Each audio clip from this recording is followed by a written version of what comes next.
setiap Sabtu pukul 9 pagi di Kompas TV.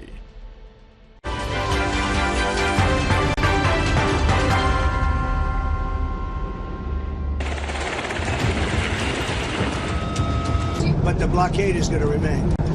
But maybe I won't extend it. So you have a blockade, and unfortunately we'll have to start dropping bombs again.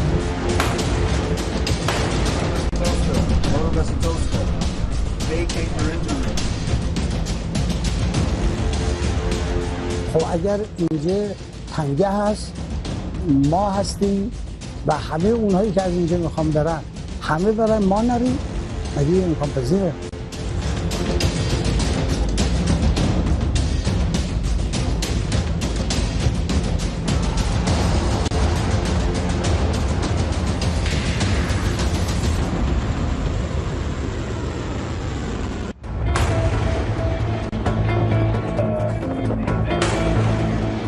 Jelang berakhirnya masa gencatan senjata pada 22 April, hubungan Amerika-Iran justru memanas.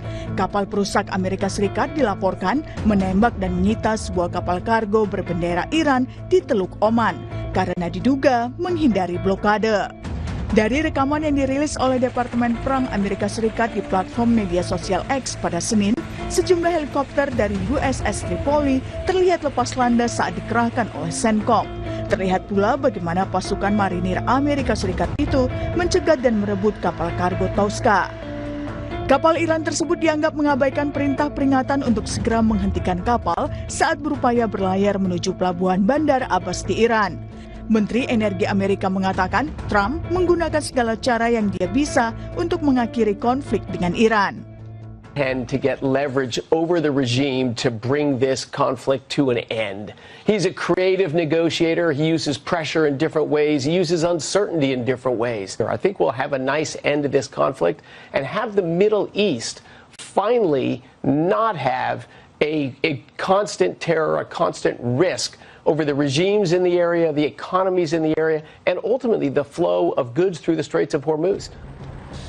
Tindakan Amerika tersebut direspon keras oleh Presiden Iran. Masoud Pezeshkian memastikan militer Iran akan membalas aksi itu. Dia menegaskan Iran hanya membela diri dan bereaksi. ما دنبال گسترش جنگ نیستیم. اصلا ما دنبال جنگ نیستیم. ما آغازگر جنگ نبودیم. ما به جایی حمله نکردیم. الان هم قصد این که به کسی حمله کنیم نداریم. حقوقمون رو میخوام. اینا با قلدری میخوان حقوق یک ملتی رو یک جامعه رو ندن. میگه ما تصمیم گرفتیم شما باید از این حق استفاده نکنید. Ketegangan hubungan Amerika-Iran juga berefek pada rencana perundingan putaran kedua di Islamabad. Meski belum ada kepastian, pemerintah Pakistan telah bersiap dengan memperketat pengamanan. Di antaranya di dekat Istana Kepresidenan dan Hotel Serena yang menjadi lokasi perundingan tahap awal antara Amerika dan Iran. Namun pemerintah Iran menyatakan belum ada rencana untuk menghadiri negosiasi dengan Amerika Serikat di tengah meningkatnya ketegangan antar kedua negara. Juru bicara Kementerian Luar Negeri Iran, Esmail Bagei bilang, negaranya belum membuat kesepakatan apapun terkait rencana perundingan putaran kedua di akhir masa gencatan senjata. خب ببینید اولا تا الان که من خدمتتون هستم در مورد دور بعدی برای مذاکرات ما برنامه‌ای نداریم. تصمیمی در این خصوص اتخاذ نشد. بعد از اون که به هر ترتیبی بود در این خصوص تفاهمی حاصل شد، ما مواجه شدیم با اقداماتشون در تنگه هرمز، اون چیزی که تحت عنوان محاصره دریایی اسم گذاشتند. همین ساعات اخیر شاهد بودید حمله به یک کشتی تجاری ایران صورت گرفت. اینها همش نقض صریح آتش بس تلقی میشه. Tak hanya soal ketegangan jelang berakhirnya masa gencatan senjata dengan Amerika, Iran saat ini juga tengah menyuarakan tuntutan agar Amerika Serikat dan Israel membayar denda ganti rugi atas perang. Langkah ini untuk menjamin hak-hak rakyat Iran yang jadi korban serangan Amerika dan Israel.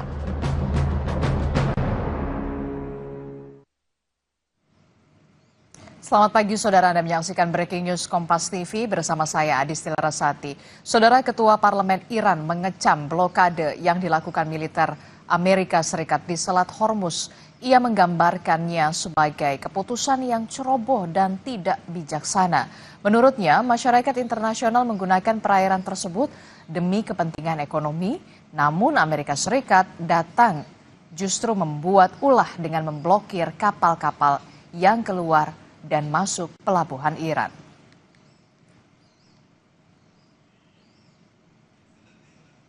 سه روزه آمدن محاصره کردن. محاصره یعنی چی؟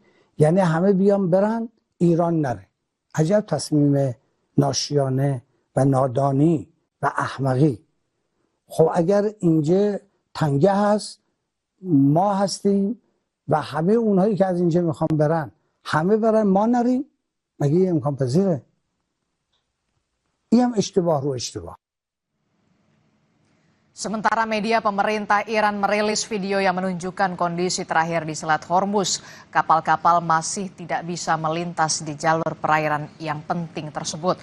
Ketegangan di Selat Hormuz kembali meningkat ketika Iran membatalkan pembukaan kembali jalur air penting tersebut dan menembaki kapal-kapal yang mencoba melewatinya. Sebagai balasan, Amerika Serikat melanjutkan blokade pelabuhan Iran. Komando Militer Gabungan Iran menegaskan pengendalian Selat Hormuz masih di bawah wewenang dan kendali ketat Angkatan Bersenjata Iran.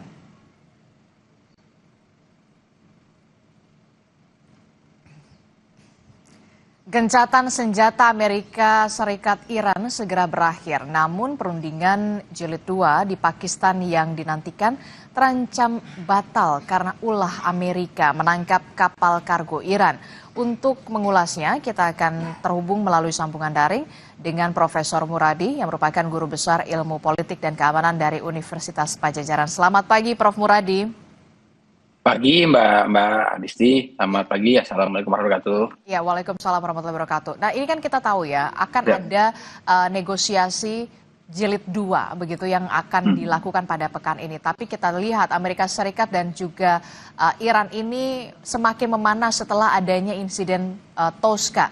Bagaimana kemudian upaya dari Pakistan untuk bisa menekan tensi kedua negara ini untuk bisa mencapai kesepakatan di putaran kedua? Jadi ada 4 hal Mbak, kira-kira yang penting buat kita lihat. Yang pertama itu ini kan ada proses pergeseran wilayah tempur ya, dari misalnya sasaran target ke Iran, kemudian sekarang adalah memastikan bahwa akses itu ditutup melalui jalur laut ya. Artinya memang dari darat ke laut. Saya kira ini juga salah satu yang penting mengapa kemudian Amerika Serikat melakukan itu. Karena dianggap bahwa Iran memiliki keleluasan ketika memblokade Selat Hormuz di pertama. Yang di periode pertama ya. Yang kedua, kalau melihat dari dinamikanya memang ini posisi dari Amerika Serikat tidak dalam posisi yang cukup nyaman. Hampir semua sekutu yang kemudian juga dalam negeri juga jadi masalah. Jadi mereka sampai hari ini tidak akan punya opsi lain selain kemudian menekan Iran. Nah, yang ketiga, saya kira juga penting buat kita lihat bahwa selain Selat Hormuz ada beberapa selat strategis yang kemudian juga menjadi pintu yang kemudian mereka kejar. Salah satu dalam soal Selat Selat Malaka ya, yang kemarin sempat ada insiden. Mereka kemudian mencoba mengejar dan menangkap tanker dari Iran. Yang keempat, kalaupun kemudian tidak bisa jalan, maka memang pada akhirnya upaya untuk mendorong itu hanya pada posisi ada pihak ketiga. Nah, pihak ketiga ini saya kira kalau Pakistan agak repot ya, mungkin butuh negara lain yang justru jauh lebih kuat menekan. Opsi misalnya melibatkan Rusia, China, dan juga misalnya dari pihak Amerika bisa katakanlah Inggris dan Prancis menjadi salah satu opsi menarik. Karena dengan begitu ada upaya tekanan dari internasional. Kalau misalnya hanya kemudian posisi Pakistan ini posisinya tidak terlalu bisa dilihat sebagai simbol yang bisa memastikan, menekan, dan juga bisa menarik mereka untuk duduk dalam meja perundingan kembali gitu, Mbak Desi. Oke, jadi menurut Anda opsi yang paling possible saat ini adalah melibatkan pihak ketiga ya, untuk kemudian bisa menjadi member baru di meja perundingan untuk bisa melakukan kesepakatan ketika Amerika Serikat dan juga Iran sampai saat ini tensinya masih belum mereda. Ya, pihak ketiga yang tidak yang harus di atas mereka atau minimal setara dengan mereka. Katakanlah misalnya gini, Iran meminta Oman yang terlibat. Kemudian US juga meminta Oman dan juga Uni Emirat Arab di situ gitu. Kalau itu yang diminta, itu akan sama kasus dengan kemudian posisi Pakistan.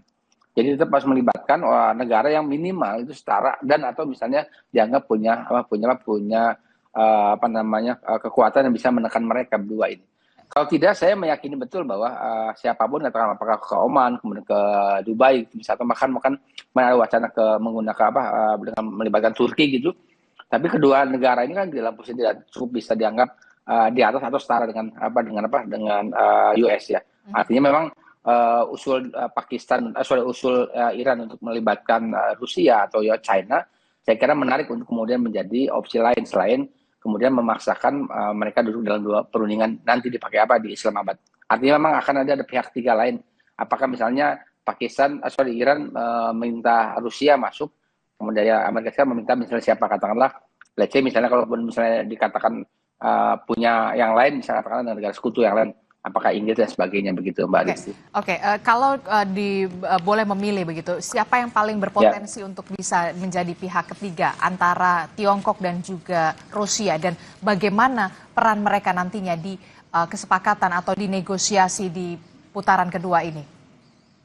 Ya, kalau ngeliat untung rugi yang paling kemudian diuntungkan dari proses penutupan Selat Hormuz adalah kan Rusia. Mereka punya opsi-opsi tertentu yang bisa menjual minyaknya jauh lebih agresif dibanding sebelumnya begitu. Jadi memang pada akhirnya kalau kemudian katakanlah Rusia atau China, orang akan cenderung kemudian menggunakan China. Kalau China beberapa kali karakternya kan karakter lurus begini misalnya gini. Beberapa kali mereka kemudian melakukan negosiasi dan sikapnya adalah sikap yang kemudian punya sikap yang tidak kemudian dalam upaya untuk mendiskusi yang lain. Jadi artinya kepentingan China jauh justru lebih sedikit di Selat Hormuz ya, terutama ya, ketimbang Rusia. Kalau Rusia ini diuntungkan misalnya dengan penjualan minyak yang lebih tinggi dibanding sebelum penutupan Selat Hormuz. Jadi kalau dibilang China atau Rusia, saya sih cenderung kemudian mendorong China untuk bisa terlibat sebagai pihak ketiga. Itu pun saya kira akan lebih mudah. Kenapa? Karena urusan China dengan US itu urusan dagang kebanyakan ya. Ketimbang urusan yang lain. Kalau dengan Rusia saya kira ada historis yang saya kira juga menjadi problem baru nanti kalau didorong untuk Rusia masuk dalam figur ataupun negara yang kemudian dijadikan sebagai pihak ketiga tadi gitu. Oke, jadi menurut Anda yang paling berpeluang untuk menjadi pihak ketiga adalah Tiongkok dibandingkan dengan Rusia. Bagaimana dengan posisi tawar Tiongkok sendiri untuk bisa menjadi pihak ketiga atau setidaknya negara penjamin? Bagaimana peran di situ? Ya, kalau misalnya Tiongkok tidak diganggu dengan misalnya upaya untuk melakukan agresivitas di Laut Cina Selatan dan Selat Malaka, saya kira Cina nggak akan ada masalah. Jadi secara prinsipil mereka akan hubungan dengan US lebih banyak ya. Kalau kita misalnya merujuk pada beberapa 5-10 tahun terakhir, urusan hubungan pertikaian antara Rusia dengan Cina dengan Amerika itu lebih banyak urusan dagang, urusan kemudian soal tarif dan sebagainya. Artinya ini jauh lebih tidak ideologis ketimbang misalnya dengan Rusia. Kenapa Rusia? Rusia ini ada masalah historis. Yang kedua saya kira juga penting adalah BBM rantai pasok energi Rusia itu diuntungkan dengan penutupan jalur Selat Hormuz ini. Jadi kalaupun nanti dilibatkan, memang pada akhirnya akan ada kecenderungan untuk kemudian mendilai. Jadi China saya kira jauh lebih punya daya tawar lebih di minimal di mata Iran dan juga Amerika Serikat begitu, Pak Desi. Oke, kan tadi ada menyebutkan perlu di sini pihak ketiga yang kemudian mengambil peran. Salah satunya adalah Tiongkok yang kemudian juga paling berpeluang dan juga berpotensi untuk bisa menjadi negara ketiga. Tapi kalau kita lihat Amerika Serikat ini tampaknya sudah getol sekali untuk bisa menghadiri negosiasi di jilid 2, tapi itu tidak berbanding lurus kepada Iran. Iran sudah mengatakan sampai saat ini belum ada rencana untuk mengirim delegasinya ke Islamabad, Pakistan. Bagaimana Anda melihat ini? Peluang untuk bisa Iran mau mengirimkan delegasinya ke negosiasi putaran kedua? Apa yang bisa ditawarkan oleh Tiongkok nantinya ketika memang menjadi pihak ketiga? Ya, jadi yang paling penting sebenarnya paling utama sebenarnya kalau selain alasan-alasan yang lain ya, setelah kedua dan sebagainya adalah memastikan bahwa akses Selat Hormuz dihandle oleh Iran sepenuhnya. Ya, hari ini kan enggak. Hari ini kemudian di bagian luar Selat Hormuz kemudian dikuasai oleh pasukan Amerika Serikat. Jadi kalau kemudian misalnya tetap begitu, saya meyakini betul Iran nggak akan hadir. Nah, tinggal masalahnya adalah apakah kemudian Amerika Serikat bisa menggunakan tensi ini. Karena repotnya begini, kita negosiasi dengan delegasi Amerika Serikat itu pendekatan American first ya. Jadi mereka ingin mengedepankan kepentingan dalam diri mereka. Itu yang nggak mungkin didiskusikan. Padahal sebenarnya ada faktor yang lain. Faktor rantai pasok energi, faktor ketidaknyamanan negara-negara di Teluk, faktor misalnya kemudian dinamika di geopolitik dan sebagainya. Itu yang tidak dihitung. Makanya kemudian apa yang disampaikan oleh Trump berkali-kali itu tidak pernah menghitung betul misalnya efek apa yang dia sampaikan. Artinya apa? Artinya saya meyakini betul kalau kemudian tidak beranjak, maka posisi Tiongkok sekalipun juga pada akhirnya kemudian hanya sebatas untuk kemudian menengahi tanpa kemudian memberikan opsi-opsi tertentu.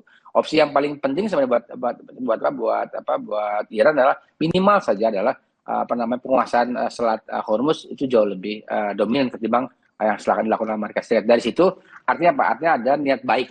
Nah, goodwill ini yang penting dibuka oleh Amerika Serikat. Tanpa itu saya khawatir kemudian ini akan menjadi diskusi ataupun perundingan yang nggak akan buntu. Minimal begini Mbak Arti. Kalau target utama kan perundingan damai paripurna ya. Tapi kan paling tidak misalnya kalau saya selalu bilang bahwa model seperti ini, maka yang paling realistis adalah perundingan dalam konteks deeskalasi. Nah, deeskalasi sampai kapan itu yang kemudian saya kira penting buat kita untuk kemudian minimal menargetkan itu. Tanpa target yang terlalu tinggi itu akan jadi masalah baru. Kenapa? Karena masing-masing punya legal standing yang saya kira diskusinya agak panjang. Setidaknya upaya untuk menggeser konflik ke Lebanon dan Israel itu juga ternyata tidak cukup bisa memberikan ruang antara dua negara ini untuk kemudian sama-sama menahan diri begitu Mbak Anies. Oke, jadi menurut Anda untuk mencapai perundingan paripurna kecil kemungkinan begitu, kalaupun memang ada itu akan kecil kemungkinan. Jadi menurut Anda perundingan deeskalasi. Nah, mekanismenya atau nanti akan seperti apa perundingan deeskalasi ini? Tapi jangan dijawab dulu, kita akan jeda dulu, Prof. Muradi. Temukan jawabannya di Breaking News Kompas TV sesaat lagi. Kami akan segera.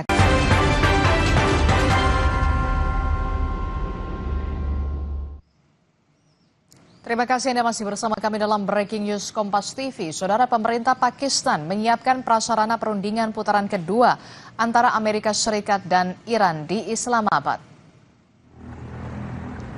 Keamanan diperketat di sekitar lokasi-lokasi penting di Islamabad menjelang putaran kedua, pembicaraan yang sangat dinantikan antara Amerika Serikat dan juga Iran.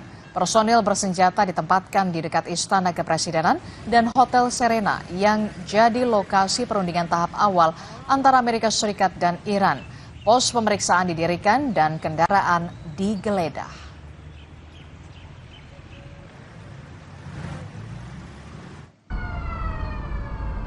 Sementara pemerintah Iran menyatakan belum ada rencana untuk menghadiri negosiasi dengan Amerika Serikat Jilid 2 di tengah meningkatnya ketegangan antar kedua negara. Juru bicara Kementerian Luar Negeri Iran Ismail Baghei bilang Iran belum membuat kesepakatan apapun terkait dengan rencana perundingan putaran kedua di akhir masa gencatan senjata.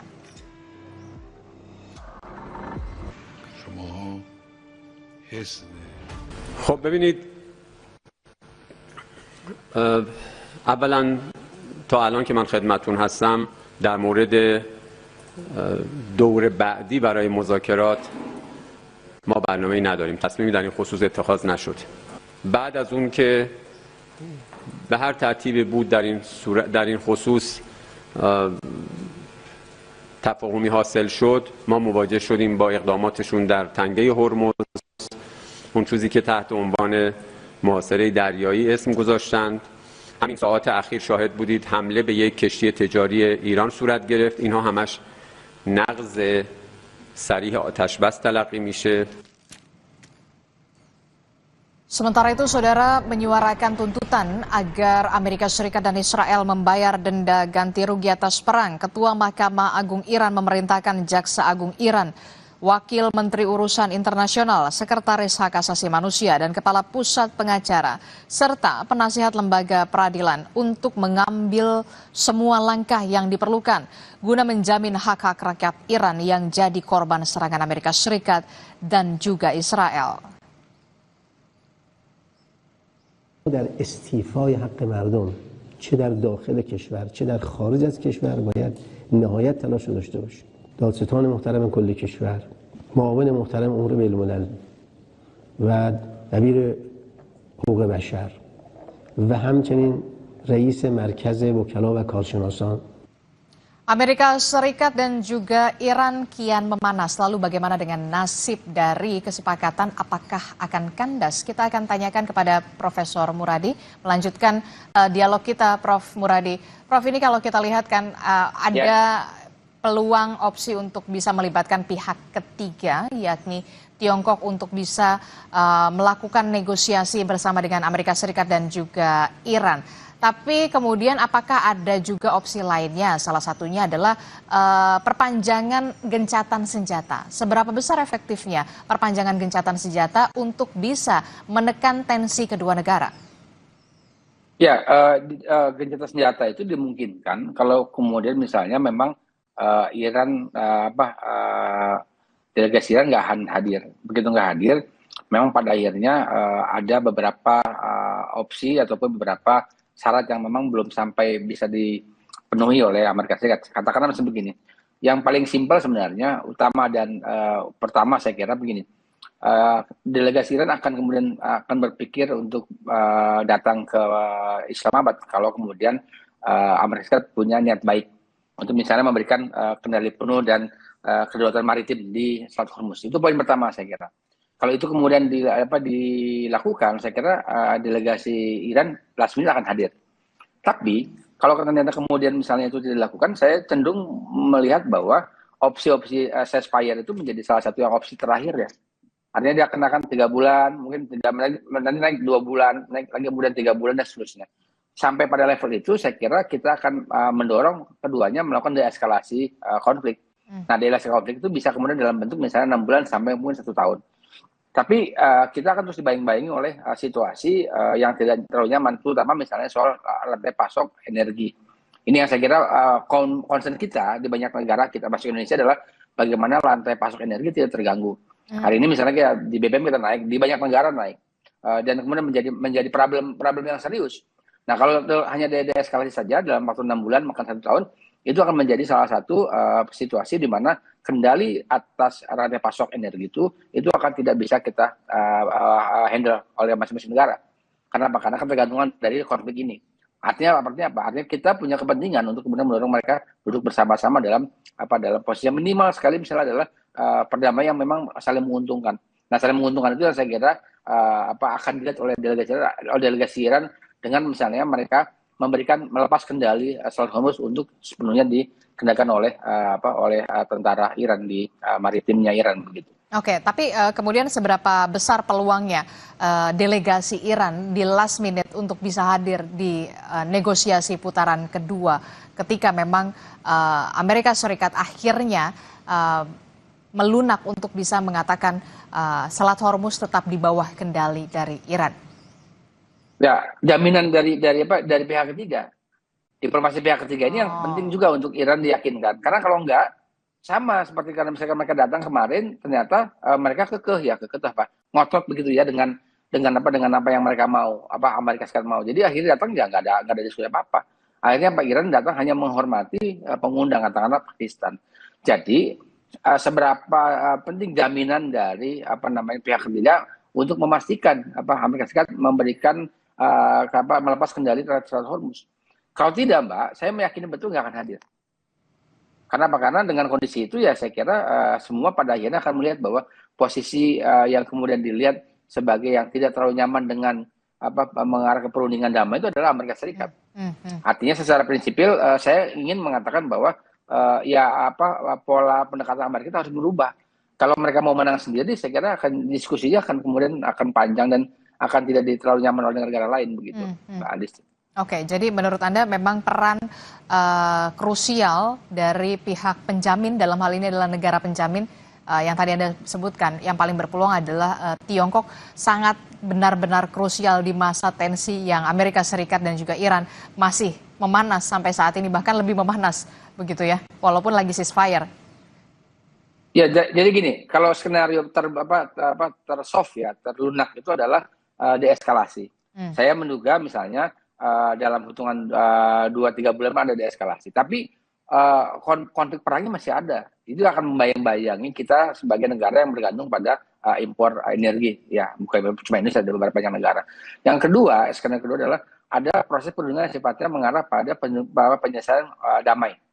Nah, kalau ini nggak mungkin melibatkan negara-negara yang kemudian hanya sebagai tempat tadi yang Oman dan seterusnya begitu. Jadi saya sih berharap misalnya proses ini kemudian ada upaya pertengahan. Saya kira dengan China misalnya melakukan upaya yang jauh lebih netral ya, katakanlah walaupun secara prinsipil dia dekat dengan Iran, itu akan juga bisa melihat Amerika sebagai negara yang mau duduk bersama. Kalau tidak, saya akan melihat bahwa ini akan menjadi problem tahun ini, problem yang sifatnya kemudian menaun ya. Yang mengarah pada misalnya krisis energi yang berkepanjangan. Saya sih berharap misalnya pertemuan nanti di last minute delegasi Iran datang dengan tawaran yang konkret dari Amerika Serikat. Kalau tidak, saya meyakini betul bahwa ini akan deadlock dan saya kira mereka sudah bersiap-siap untuk kemudian melanjutkan perang berikutnya begitu. Oke, jadi ini adalah penentu ya begitu ya untuk di putaran kedua. Nah, Anda juga sempat menyinggung soal perundingan deeskalasi. Bagaimana pemahaman sederhana kepada kita semua soal perundingan deeskalasi, termasuk juga nanti opsi-opsinya seperti apa saja? Karena kita tahu yang kemudian punya kepentingan soal Selat Hormuz ini adalah hampir seluruh dunia. Karena kita tahu juga Selat Hormuz merupakan selat paling penting, perairan paling penting untuk soal distribusi energi di sana. Ya, yang paling penting sebenarnya deeskalasi adalah masing-masing pihak itu menahan diri untuk tidak merespon atau tidak melakukan provokasi ya. Katakanlah misalnya mereka jadi deeskalasi itu agak sedikit naik sedikit di atas ceasefire. Jadi ada ceasefire, deeskalasi baru kemudian damai. Nah, yang kita sekarang tuju, saya lebih optimis, lebih realistis bahwa akan ada deeskalasi setelah ceasefire.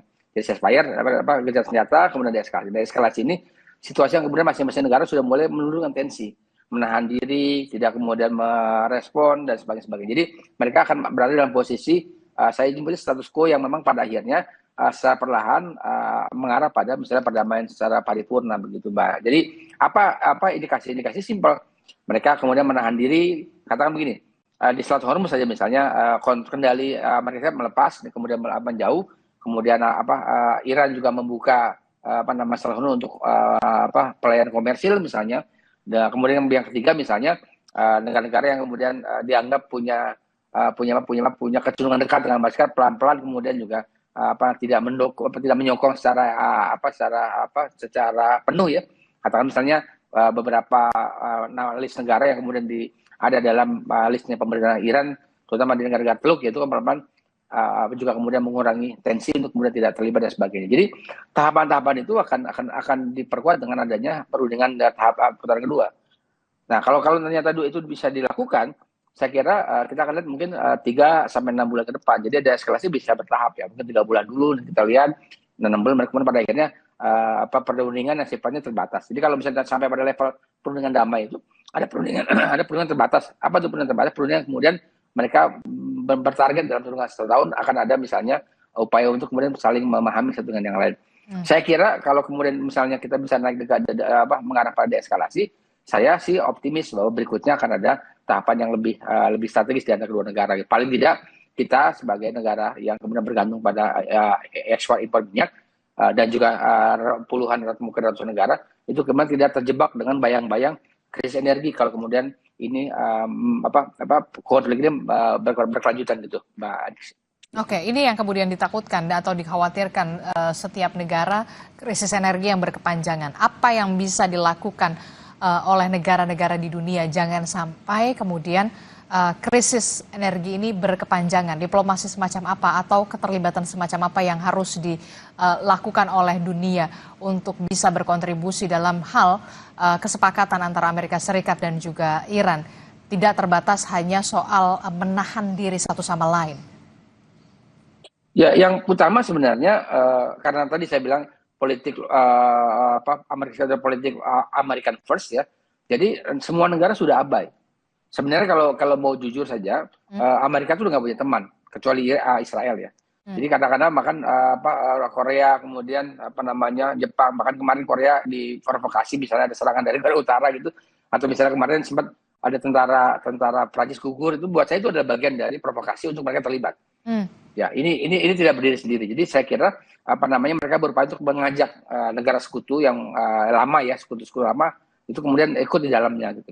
Nah, artinya sebenarnya secara prinsipil Amerika Serikat sendiri. Nah, tinggal kemudian narasi-narasi misalnya misi selesai, kemudian tekanan internasional jadi penting buat Amerika untuk berpikir dua kali. Karena di dalam negeri hanya tinggal kelompok konservatif dan kekuatan di parlemen yang memang sampai hari ini Republikan masih dominan ya, masih mayoritas di Kongres maupun di DPR-nya gitu. Jadi kalau saya menangkap bahwa jalur diplomasi pihak ketiga itu akan berjalan katakanlah 1-2 hari ini ya. Kedua, narasi misi selesai berkali-kali dalam sampaikan itu juga mungkin kode buat banyak pihak karena tidak ditopang oleh kekuatan penuh dari militer mereka. Kan kita sama-sama paham bagaimana mereka melakukan misi militer, misi jauh lebih agresif, dan itu kan tidak terjadi dalam konteks melawan Iran. Yang ketiga tadi tekanan internasional, tadi ya saya bilang rantai pasok energi dan sebagainya. Nah, yang terakhir kalau memungkinkan adalah kita akan menunggu sebenarnya seberapa agresif tekanan dalam negeri yang ada di Amerika Serikat. Nah, 4 ini yang saya kira sudah terjadi, walaupun derajatnya masing-masing tidak sama ya. Katakanlah misalnya diplomasi pihak ketiga itu masih belum optimal karena masih menunggu siapa nih. Karena begini, sehari ini saya susah menunjuk misalnya siapa sekutu Amerika Serikat yang bisa mewakili kepentingan mereka.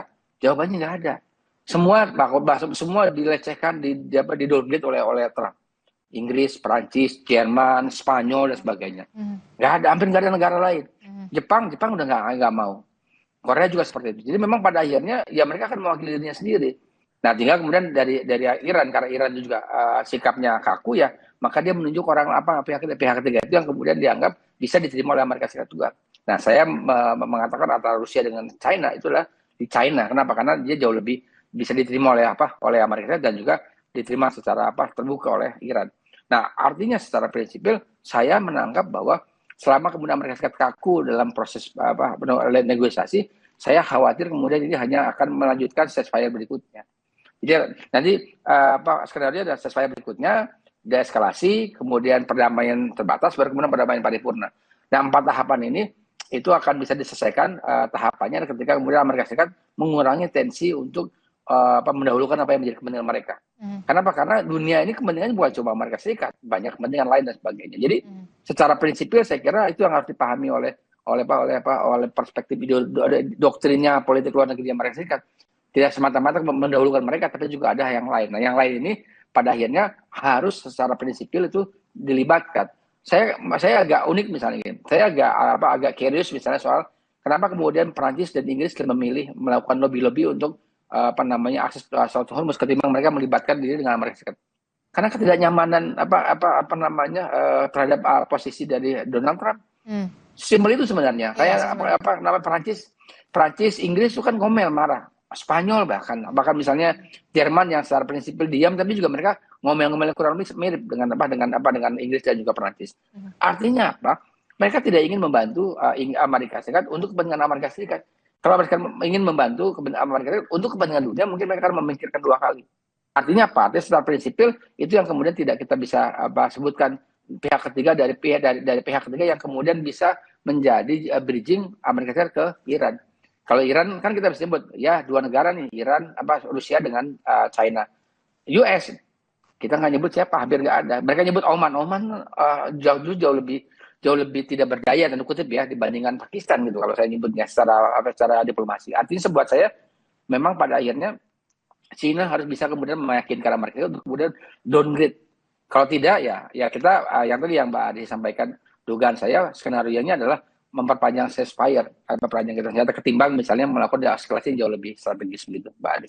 Oke, kalau kita lihat kan sebenarnya karakter Trump begitu ya, karakter Trump yang kita sudah tahu semua bagaimana kemudian beliau adalah harus mendapatkan sesuatu yang memang Amerika inginkan begitu ya, dan apa yang Amerika inginkan itu tentu saja tidak menjadi kemauan atau tidak diinginkan oleh Iran. Nah, bagaimana untuk bisa mencapai titik temu ini begitu? Bagaimana bisa mencapai titik temu ini? Tapi jangan dijawab dulu, Prof. Muradi. Kita akan jeda dulu di Breaking News Kompas TV. Sesaat lagi kami akan segera kembali.